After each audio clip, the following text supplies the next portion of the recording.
Hasteko, Beorresne proiektua aurkeztuko dizuegu. Helburua Beorresnea merkaturatzea da, Euskal Herriko mendizaldiaren errentagarritasuna areagotzeko. Segidan, gure lurra Sembrando Futuro biltzarraren berri emango dizuegu. Kursal Jauregian egin zen. Astigarraga Kidline Zur enpresa bat da, bertoko zuraren aldeko apustua egiten du, eta Europako asto ekoizlerik handiena da. Azkenik, Galdamesen izango gara, eta zehazki Barbadun ibaiaren arroan. Baldibian multzoa ezagutuko dugu. Lanean ari dira bertako burdinola eta errota berreskuratu nahian.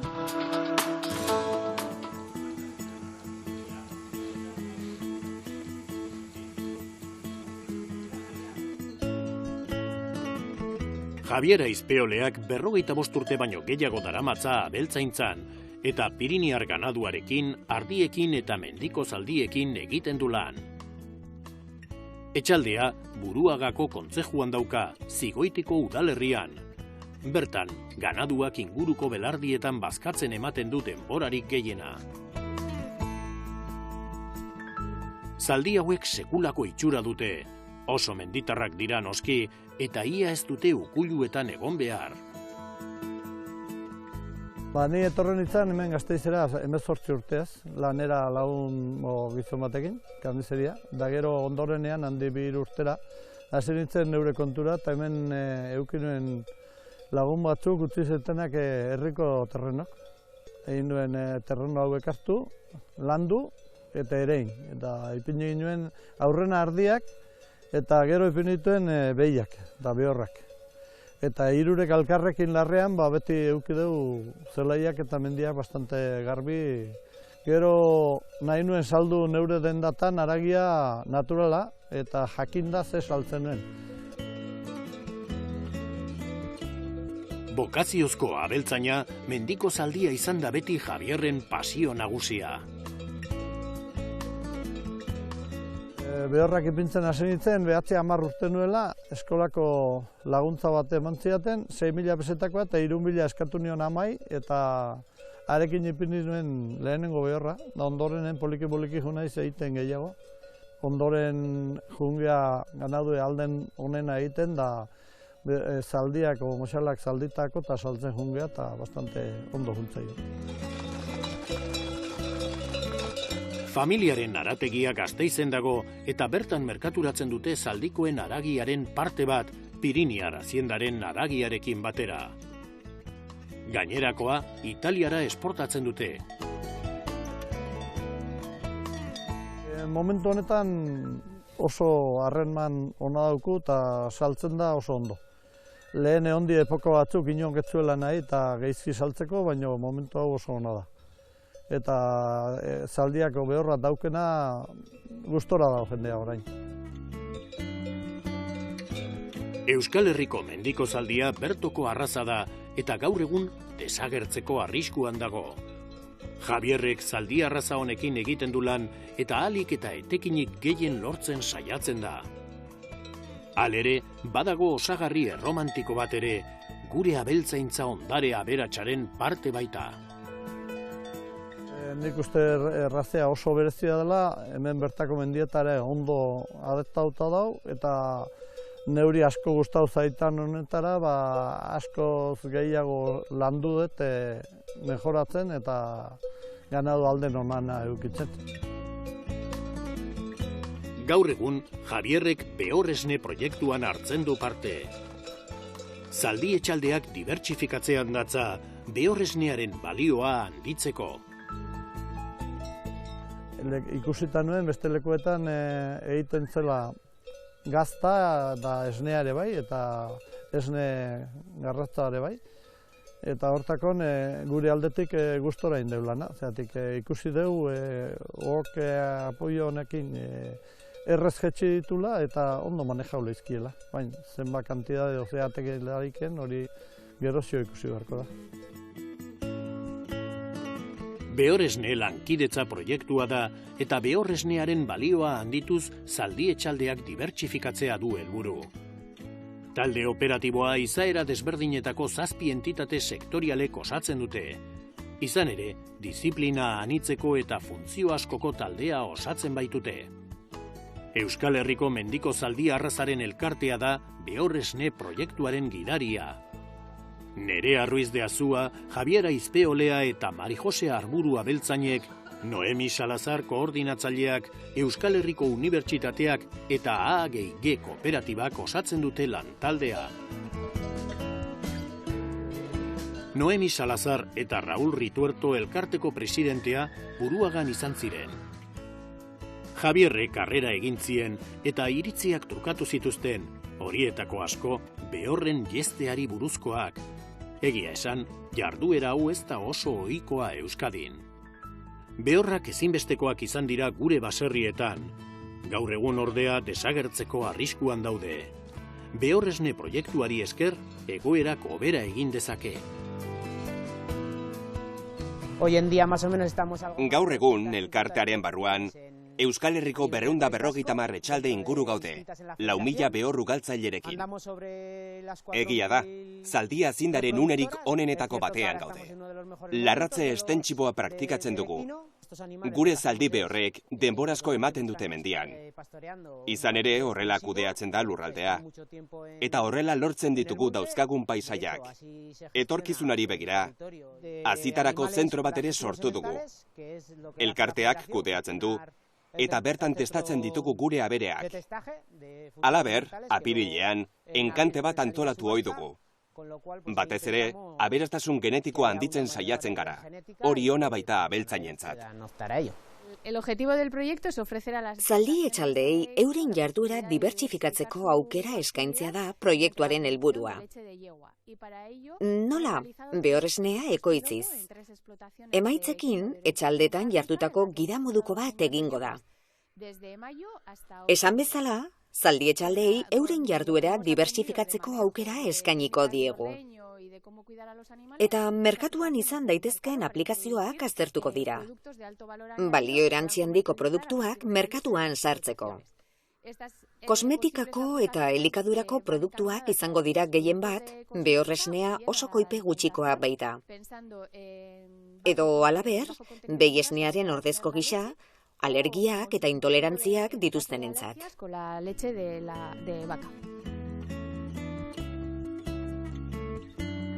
Lankidetza proiektua martxan jarri zenean, Behorrak jesteak zekartzan zailtasunak ezagutzea izan zen lehen urratsa. Pixkanaka, Behorrak ohitu egin dira, eta ez da ezinbestekoa moxalak Behorren ondoan egotea hasieran bezala. Behorrak ez du esnea gordetzeko gaitasunik, beraz, estimulatzeko moxal bat jartzen zaie ondoan. Egunean 2 litro esne inguru ematen dituzte 6 hilabetez, eta erditzeko gai diren bitartean ematen dute esnea, hau da, 10-20 urte bitartean.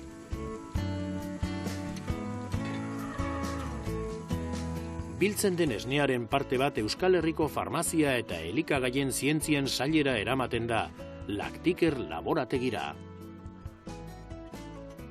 Hemen daude Noelia Aldaia Unibertsitateko ikertzailea, Ana Blanco doktoretza ikaslea, eta Gariko Itzibabe, AAGG kooperatibako kidea. Kooperatiba hau arduratzen da proiektuaren bideragarritasun ekonomikoa eta estrukturala egiteaz.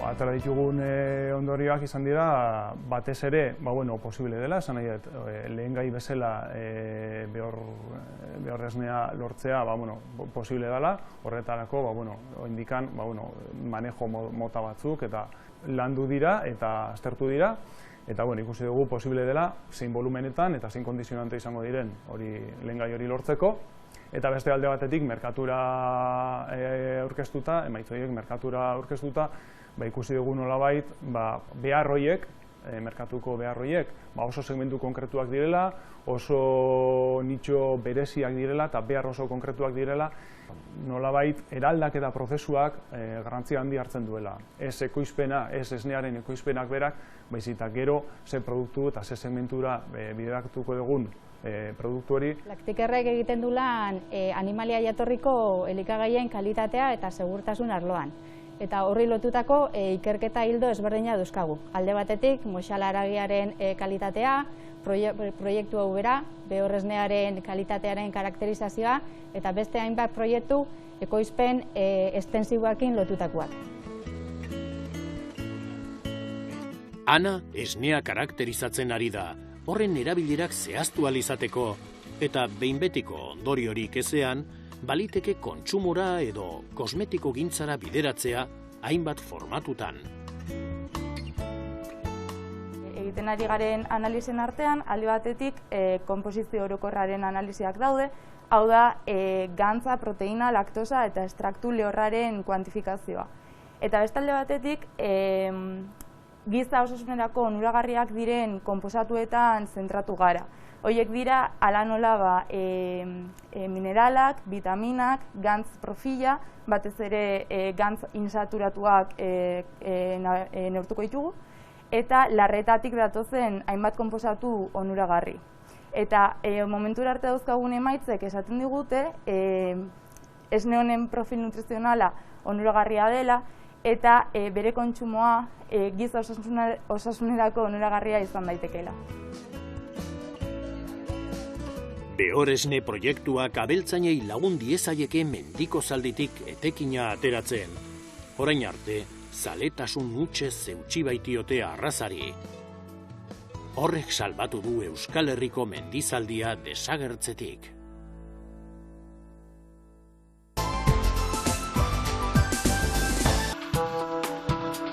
Asteartean, hilak 23, Gure Lurra Sembrando Futuro Kongresuaren 4. edizioa antolatu zuten Donostiako Kursal jauregian. Ekimen hau landa eta hiri eremuen arteko topaketa garrantzitsua da.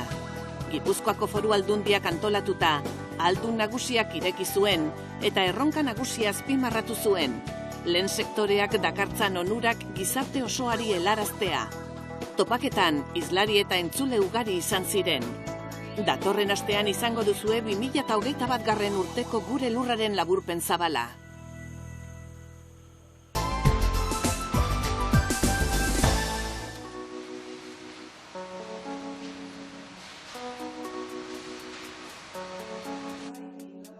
Laurogeiko hamarkadaren erdialdean, Juan Jose Astigarragak Astigarraga Kid Line enpresa sortu zuen Azpeitian.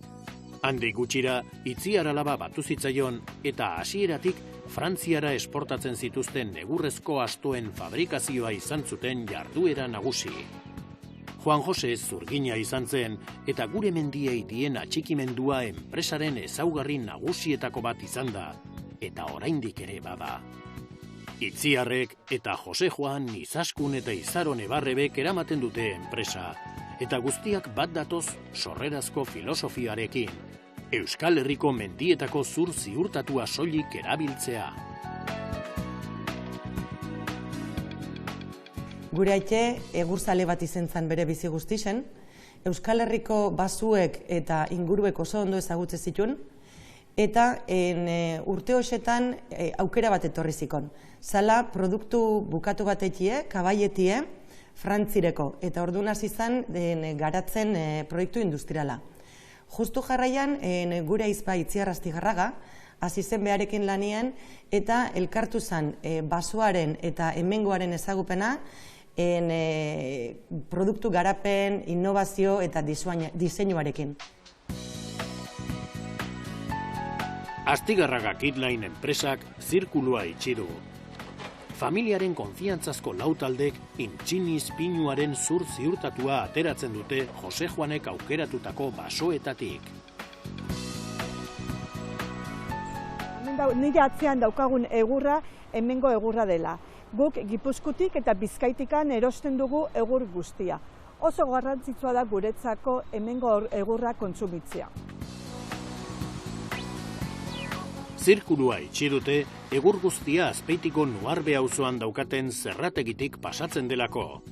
Ondoren, jada moztuta, astoak eta altzariak egiteko dauzkaten 2 nabeetara eramaten da.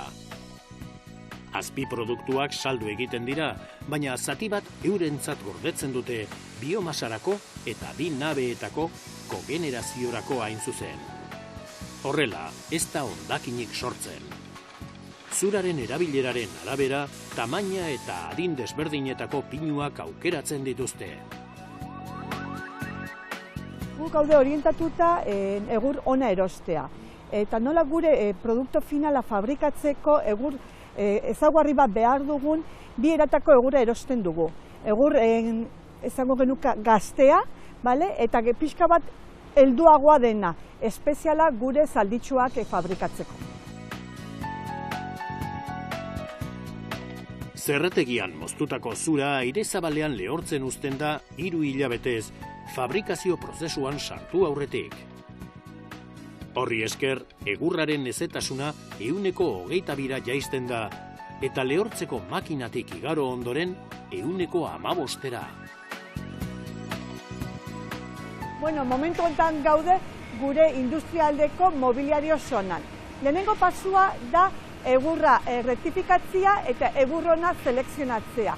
Gero taladratu, mekanizatu eta azkena robotaren bidez enpaketatu.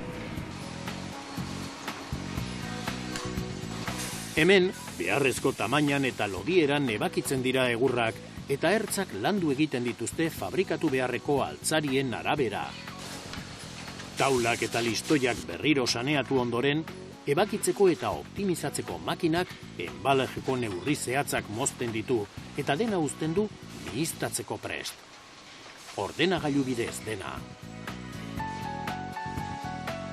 Ondoren, altzaria muntatzeko behar diren piezekin, 150 kartoi birziklatuz eta plastiko birziklatuz egindako paketea egiten da. Proportzio hau laster 100% egoko da. Robot bat arduratzen da loteak pilatzeaz eta garraiatzeko prestuzteaz. Eskaerak gutxienez Europako 7 herrialdeetara doaz, besteak beste Frantziara, Alemaniara eta Italiara. Beste nabe batean, Astigarraga Kitlainen izarra fabrikatu eta biltegiratzen dute. Egunero, 20.000 asto egiten dituzte eta 20 herrialdetara baino gehiagotara esportatu. Tamaina askotarikoak dira eta beste robot bat arduratzen da denak bilatzeaz, espazioa ahalik eta hobekien aprobetxatzeko eta garraio kostuak merkatzeko. Eta azkenengoz gaude gure almazenian, kabaieteko almazenian. Egunean zehar gutxi gora bera 20.000 kabaiete fabrikatzen ditugu. Gero, esan beharra dago, beste 21 herrialdetara joaten dian kabaietia. Erauzketa, zerraketa eta fabrikazio kate osoa ikusita, Jaionek Astigarraga Kitlainen berrikuntza handiena aipatu digu, digitalizazioa. Horri esker, mendiko zuraren sarrera kontrolatu eta arinduko da, zerrategian egur kontsumoa kontrolatzeko eskaneatzeak egingo dira, eta online salmenta sustatuko da trazabilitatearen bidez eraginkortasuna eta ezagutza irabazteko. Esan behar dugu digitalizazioa oso garrantzitsua izan dela eta dela. Gaur egun eginda daukagu digitalizazioa bezeroaren aurrian, eta urrengo 2 urteetan emango dugu beste salto kualitatibo bat. Transformazio lehen mailan eta bigarrengo mailan digitalizazio prozesuan. Erakustaretoan, Astigarraga Kitlainen produktu sorta zabala ikus dezakegu. Produktu guztiak dira linea xumekoak eta funtzionalitate handikoak eta ezin hobeto egokitzen dira dekorazio guztietara. Etxe barrurako produktuak sortu ditugu, objektu desberdinak ordenatzeko eta estantzia desberdinak dekoratzeko. Hoien artean apalategiak ditugu adibidez, egur trinkoskoak direnez, resistentzia handia dute, eta gainera resistentzia inguruko zentro teknologikoetan zertifikatzen dugu. Produktu desberdinak ordenatu ditzakezu, ala nola sukaldean ipini ditzakezu, edo liburuak txarongelan edo salan ipini ditzakezu, eta bestalde kabaieteak sortzen ditugunez mailak egiteko dira. Botillategiak ere egiten ditugu, ardoa eta bestelako botillak ordenatzeko. Gure produktuak brikolajeko merkatuan garatzen ditugu eta ipintzen ditugu, Espainiko brikolajearekin batera garatu ginen, hasi ginen, gure produktua sortu ginu zen, eta prestau ginu zen erraz montatzeko etxean, baina baita erraz transportatzeko ere Europa edo mundu guztian zehar. Horregatik, lehengo egunetik gure ADN-ean internazionalizazioa dago, eta azken urteotan batipat gure produktuak Europa guztian aurkitu ditzakezu.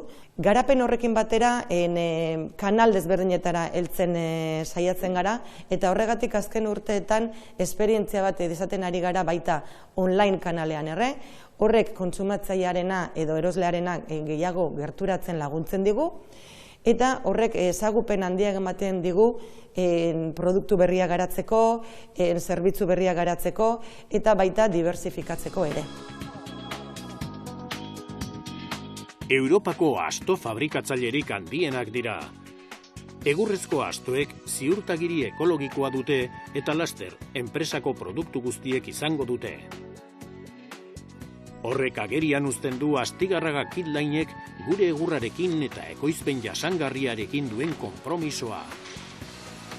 Izaskun, Izaro, Jose Juan eta Itziarrek ilusio, espiritu ekintzaile eta gurearekiko konpromiso berberarekin jarraitzen dute lanean, haien aitak erakutsi bezala Astigarraga Kidline sortu zuenean.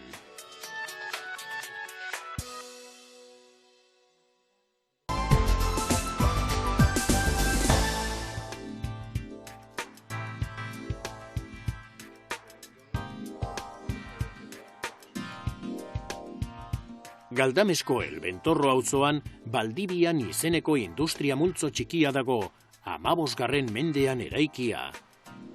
Eta badakigu, Barbadun ibaiko uraren indarra aprobetxatzen zuten burdinoletako bat izan zela. Salazar familiak 1570 urtean eraiki zuen, eta krisi batek eragindako lanetenaldiaren ondorioz, hainbat burdinolak itxi egin zuten, haien artean gaur bisitatzen ari garena. Urte batzuk geroago, zaraitzutarrek berreraiki eta ireki egin zuten. Ondoren behin betiko itxi zuten, eta jabe berriek, lokalak, presa eta ibilgailuak desmuntatu eta egokitu zituzten irin errota bat eraikitzeko. 2013an, Zulibarria Santibañez eta Palacio Santibañez sendiek erosi zuten. 2017an Barbadun ibaiaren arroa kultura ondare izendatu zuten. Ibai hau, ibai ertzeko lurrak zipristintzen dituzten burdinolen eta erroten arima eta energia da. Unai Zulibarria eta bere lehengusu Pablo Palacio, hemen jaiotako errotaria, Barbadun ibaitik paseatzen ari dira. Mineral isurien arrastoak ikus daitezke oraindik. Bide berde batek Hartzentalez eta Kobaron lotzen ditu, hortik ematen zioten irteera burdinari. Burdinola, errota eta 3 solairuko etxea langilei ostatu emateko balio zuen multzoa zer den azaldu digu Unaik. La ferrería pues data de Burdinola 1570ekoa da, eta zaraitzutarrek eraiki zuten. Azpiegitura hauek erabiltzen hasi zirenak lurjabeak ziren. Gero beste jabe batzuk izan zituzten. Eta burdinaren eta ikatzaren krisiarekin, 1850ean errota eraiki zen. Errota honen alderik onena da, oso ondo funtzionatzen duela. Ziur aski, Bizkaiko azken errotetako bat da, baita Euskadi osokoa ere. Eta esan bezala oso ondo funtzionatzen du. Mineral guztia menditik jaisten zen. Hau da, Zugaztietatik Barbadun ibaiaren arroraino. Eta hemen, orain gauden lekuan, 3 labe zeuden. Minerala urtu eta burdina bihurtzeko erabiltzen ziren. Gero, ibaian zehar garaiatzen zen, Kobaroneraino. Eta handik, parte handi bat, Ingalaterrara esportatzen zen. Ondorengo urteetan, errota sortu zenean, hori guztia 1,5 metro kotan estalita geratu zen. Eta horregatik, labeak azpian daude. Han egongo da labeen egitura osoa. Baita burdinola mugitzen zuten antaparak edo ubideak ere. Lehen fase honetan, azpian zer dagoen ikustea da gure asmoa. Descubrir un poco lo que tenemos aquí por debajo. Errotak egunero funtzionatzen du. Sulibarria Santibaineztarrek Galdames txakolina kudeatzen dute, Baldibianetik eta Multzotik metro gutxira. Landetxe bat ireki nahi dute bertan, turismo kultural eta historikoa eta enoturismoa bultzatzeko.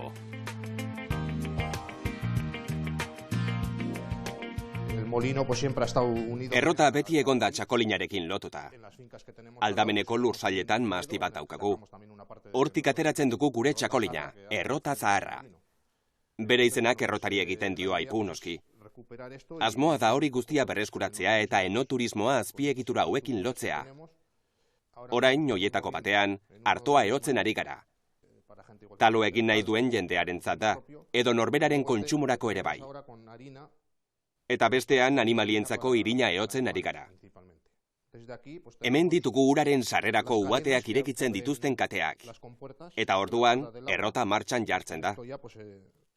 Katetik tira egiten dugu eta...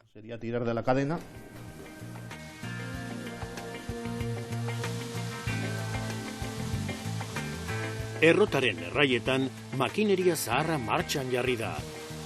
1856 urtetik egin duen bezala. Pablo gelditzen diren errotari bakanetako bat da.